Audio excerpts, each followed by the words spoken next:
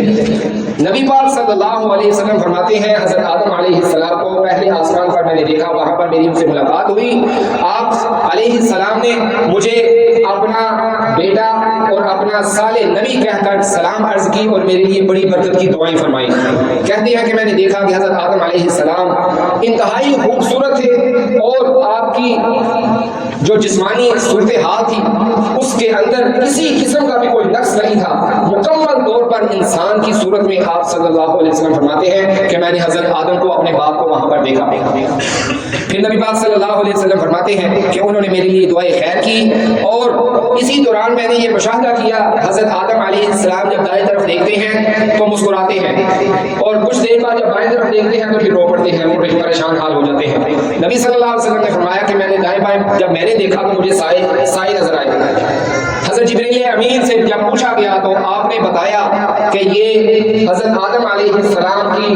جو تمام تر انسانیت اولاد ہے ان میں سے یہ تمام تر روحیں ہیں آپ کی، یہ سب آپ کے بیٹے ہیں، یہ ان کی روحیں ہیں۔ جو دائیں طرف والے ہیں وہ جنتی ہیں، نیک صالح لوگ ہیں، جب ان کو دیکھتے ہیں، ان کے اچھے اعمال کو دیکھتے ہیں تو حضرت آدم علیہ السلام مسکراتے ہیں، خوش ہو جاتے ہیں اور ان کے لیے برکت کی دعائیں کرتے ہیں۔ لیکن جب بائیں طرف دیکھتے ہیں تو ان کے اولاد میں سے جو بدبخت، فاسق اور فاجر اور مشرک اور بے ایمان جو لوگ ہیں، جب ان کی طرف دیکھتے ہیں تو آپ رو پڑتے ہیں، پریشان حال ہو جاتے ہیں۔ پہلے آسمان کے بعد آپ صلی اللہ علیہ وسلم نے فرمایا میں دوسرے آسمان پر گیا، وہاں پر بھی میری بہترین خوش آمدید اور میری تشریف آوری کے لیے مجھے خوش آمدید کہا گیا، دستک دی گئی، دروازہ کھلا تو فرمایا آپ صلی اللہ علیہ وسلم نے میری یہاں پر حضرت یحییٰ اور حضرت عیسیٰ علیہ السلام، ان دونوں بھائیوں سے جو خالہ زاد بھائی تھے، ان سے دوسرے آسمان پر میری ملاقات ہوئی۔ آپ صلی اللہ علیہ وسلم نے انہیں سلام عرض کی، انہوں نے بھی آپ کو سلام پیش کیا، جواب دیا اور ایک دوسرے کے ساتھ ملاقات ہوئی، خوش ہوئے اور ایک دوسرے کو دعائیں خیر دی۔ تیسرے آسمان پر آپ صلی اللہ علیہ وسلم حضرت جبرائیل امین کے ساتھ اوپر چڑھے، تیسرے آسمان پر بھی دستک دی گئی، دروازہ کھلا اور اندر تشریف لے گئے۔ حضرت جبرائیل امین نے بتایا کہ آپ کا یہاں پر بھی بہترین استقبال کیا گیا ہے۔ آپ صلی اللہ علیہ وسلم فرماتے ہیں کہ تیسرے آسمان پر میری ملاقات حضرت یوسف علیہ السلام سے ہوئی، اور جب میں نے ان کے ساتھ مصافحہ کیا تو انہوں نے مجھے اپنا نیک صالح بھائی اور نبی کہہ کر مجھے مخاطب کیا اور میرے لیے برکت کی، خیر کی، بھلائی کی دعائیں کی۔ نبی صلی اللہ علیہ وسلم فرماتے ہیں وَإِذَا هُوَ فَقَدْ أُوتِيَ شَطْرَ الْحُسْنِ، میں نے جب دیکھا تو مجھے یہ اندازہ ہوا کہ حضرت یوسف علیہ السلام کو کل حسن میں سے آدھا حسن آپ کو عطا کیا گیا ہے۔ اس قدر خوبصورت، اس قدر حسن و جمیل حضرت یوسف علیہ السلام، ملاقات ہوئی، بڑے خوش ہوئے اور ایک دوسرے کو برکت کی دعائیں دی۔ چوتھے آسمان پر آپ صلی اللہ علیہ وسلم تشریف لے گئے، استقبال ہوا، آپ نے فرمایا وہاں پر میری حضرت ادریس علیہ السلام سے ملاقات ہوئی، آپ نے بھی آپ کو نیک صالح بھائی کہہ کر مصافحہ کیا، سلام دعا کی اور خیر و برکت کی دعائیں کی۔ پانچویں آسمان پر آپ صلی اللہ علیہ وسلم کا پر مسرت اور شادمانی کے ساتھ بہترین استقبال کیا گیا۔ پانچویں آسمان پر حضرت محمد رسول اللہ صلی اللہ علیہ وسلم کی ملاقات حضرت ہارون علیہ السلام سے ہوئی۔ پھر آپ صلی اللہ علیہ وسلم نے کہا کہ حضرت ہارون نے مجھے مرحبا کہا، خوش آمدید کہا اور بڑے ہی مسرت خوشی کے ساتھ میرا استقبال کیا اور نیک صالح بھائی کہتے ہوئے مجھے برکت کی، خیر کی دعائیں دی۔ چھٹے آسمان پر حضرت جبرائیل امین آپ کو لے کر گئے اور وہاں پر آپ کا استقبال بھی گرم جوشی کے ساتھ، بڑی مسرت کے ساتھ، خوشی کے ساتھ آپ کا استقبال کیا گیا۔ یہ آپ صلی اللہ علیہ وسلم کا یہ جو سفر ہے اور مختلف آسمانوں پر آپ کی جانا اور وہاں پر آپ کی ملاقات، یہ آپ صلی اللہ علیہ وسلم کی عزت اور آپ کی توقیر کی نشانیاں ہیں اور آپ کے کہہ لیں کہ آپ کی عظمت اور آپ کی بڑائی کی یہ بہت بڑی نشانیاں ہیں۔ تمام انبیاء میں آپ کا بلند ترین مقام ہے۔ فرماتے ہیں کہ یہاں پر حضرت موسیٰ علیہ السلام سے میری ملاقات ہوئی، دیگر انبیاء کی طرح آپ نے بھی میرا بھرپور استقبال کیا، خوش آمدید کہتے ہوئے میرے لیے دعا کی۔ جب آپ ان سے ملاقات کرتے ہوئے جب آگے بڑھے تو حضرت موسیٰ علیہ السلام رونا شروع کر دیا انہوں نے۔ نبی پاک صلی اللہ علیہ وسلم حیران ہوئے، حضرت جبرائیل امین سے پوچھا کہ یہ کیا ماجرا ہے؟ پوچھنے پر بتایا گیا کہ حضرت موسیٰ علیہ السلام کہتے ہیں کہ اے میرے رب، یہ جو خوبصورت نوجوان، یہ جو آخر میں مبعوث ہوا ہے، محمد رسول اللہ صلی اللہ علیہ وسلم، یہ جو تیرے برگزیدہ نبی ہے، جس کو تو نے میرے بعد مبعوث کیا ہے، اس کی امت کے لوگ میری امت کے لوگوں سے کہیں زیادہ جنت کے اندر چلے جائیں گے، اور یہ چیز مجھے غمزدہ کر دیتی ہے۔ نبی صلی اللہ علیہ وسلم فرماتے ہیں میرے بھائی، میرے پیغمبر حضرت موسیٰ علیہ السلام جن کا جلال بڑا مشہور ہے، وہ بھی اس وقت رو پڑے، وہ کہتے ہیں کہ میری امت اس قدر زیادہ جنت میں نہیں جا سکے گی۔ آپ صلی اللہ علیہ وسلم آپ کس قدر خوش نصیب ہیں، آپ اپنی اتنی بڑی امت کو کثیر تعداد میں جو مجھ سے بھی، میری امت سے بھی زیادہ ہوگی، آپ ان کو جنت کے اندر لے کر جائیں گے۔ خیر برکت کی دعائیں ہی اور آپ آگے بڑھے۔ آخری بات کر کے بات کو ختم کرتے ہیں۔ ساتویں آسمان پر نبی پاک صلی اللہ علیہ وسلم جب تشریف لے گئے جبرائیل امین کے ساتھ، آپ صلی اللہ علیہ وسلم نے فرمایا کہ یہاں پر میری ملاقات حضرت ابراہیم علیہ السلام سے ہوئی۔ انہوں نے بھی دیگر انبیاء کی طرح گرم جوشی کے ساتھ، مسرت کے ساتھ، خوشی کے ساتھ میرا استقبال کیا اور مجھے نیک بیٹے کی اور صالح نبی کی دعا کی اور میرے لیے برکت کی دعائیں کی۔ نبی پاک صلی اللہ علیہ وسلم فرماتے ہیں حضرت ابراہیم علیہ السلام بیت المعمور کا سہارا لیے ہوئے بیٹھے ہوئے تھے، جن پر بیت بیت المعمور جس طرح خانہ کعبہ ہے نیچے بیت اللہ ہے، اسی طرح بالکل اس کے اوپر فرشتوں کا جو بیت اللہ ہے اس کو بیت المعمور کہا جاتا ہے۔ وہاں پر فرشتے کثیر تعداد میں طواف کرتے ہیں، اللہ کی بڑائی کبریائی اور اس کی تسبیحات کرتے ہیں، عبادت کرتے ہیں۔ فرمایا ہر روز 70,000 فرشتے بیت المعمور میں داخل ہوتے ہیں، اور جب وہ نکلتے ہیں ایک مرتبہ طواف کر کے، تسبیحات کر کے اور عبادت کر کے، ہر روز 70,000 فرشتے وہ جب ایک دفعہ کر لیتے ہیں تو پھر تا قیامت کی ان کی دوبارہ باری نہیں آتی۔ اس سے اندازہ لگایا جا سکتا ہے کہ کس قدر بڑی تعداد ہے اللہ رب العالمین کے نورانی فرشتوں کی۔ اور اس بیت المعمور کے ساتھ ٹیک لگا کر حضرت ابراہیم علیہ السلام تشریف فرما تھے۔ پھر فرمایا بیت المعمور میں 70,000 فرشتے روزانہ نماز ادا کرتے ہیں، جب وہ چلے جاتے ہیں تو پھر آخر تک قیامت تک پھر دوبارہ وہ لوٹ نہیں سکیں گے، ان کی باری نہیں آئے گی۔ پھر نبی پاک صلی اللہ علیہ وسلم نے فرمایا بیت المعمور خانہ کعبہ کے بالکل برابر اوپر آسمانوں پر فرشتوں کا بیت اللہ ہے جس کو بیت المعمور کہا جاتا ہے۔ حضرت علی رضی اللہ تعالی عنہ سے روایت ہے، بیت المعمور کے بارے میں جب آپ سے پوچھا گیا تو حضرت علی رضی اللہ تعالی عنہ نے فرمایا بیت اللہ خانہ کعبہ کے برابر بالکل اوپر 7ویں آسمان پر اللہ رب العالمین کا وہ گھر ہے جو فرشتوں کے لیے مقرر کیا گیا ہے۔ وہاں پر فرشتے رب کی عبادت کرتے ہیں اور اللہ کے لیے وہاں پر طواف کرتے ہیں۔ زمین کے اوپر خانہ کعبہ کی جس طرح حرمت ہے، اسی طرح آسمانوں پر رب العالمین کے اس گھر بیت المعمور کی اسی طرح آپ کی ادھر عزت ہے اور فرشتے وہاں پر دعا کرتے ہیں۔ دوسری مرتبہ پھر آپ صلی اللہ علیہ وسلم کو دوبارہ مہمان نوازی کی گئی۔ نبی پاک صلی اللہ علیہ وسلم فرماتے ہیں پھر مجھے دوسری مرتبہ 3 برتن پیش کیے گئے، ایک میں شراب، دوسرے میں دودھ اور تیسرے میں شہد تھا۔ میں نے دودھ والے برتن کو اٹھایا اور اس کو پیا اور نوش فرمایا، چنانچہ جبرائیل امین علیہ السلام نے دوبارہ وہ بات دہرائی کہ آپ صلی اللہ علیہ وسلم بڑے خوش نصیب ہیں آپ، اور آپ نے دودھ کا پیالہ پیا، نوش فرمایا، چونکہ یہ فطرت کے عین مطابق ہے، اور آپ بھی ہدایت یافتہ پیغمبروں میں سے بلند مقام پر رہیں گے، اور آپ کی امت میں سے بھی جو آپ کے تابعدار ہوں گے وہ بھی خیر خواہ رہیں گے، نیک صالح رہیں گے، نیکی پر چلتے رہیں گے۔ صحیحین کی ایک روایت میں ہے صرف دودھ اور شراب کا پیالہ پیش کیا گیا، اور آپ صلی اللہ علیہ وسلم نے شراب کے بجائے دودھ کا پیالہ نوش فرمایا، اور یہاں پر آپ کا جو دوسرا سفر تھا اس کا یہاں پر اختتام ہوا۔ اس سے آگے سدرۃ المنتہا، پھر اس کے آگے رب العالمین کا جلال، رب العالمین کی بزرگی، اور آپ صلی اللہ علیہ وسلم کا رب العالمین کے پاس ہم کلام ہونا،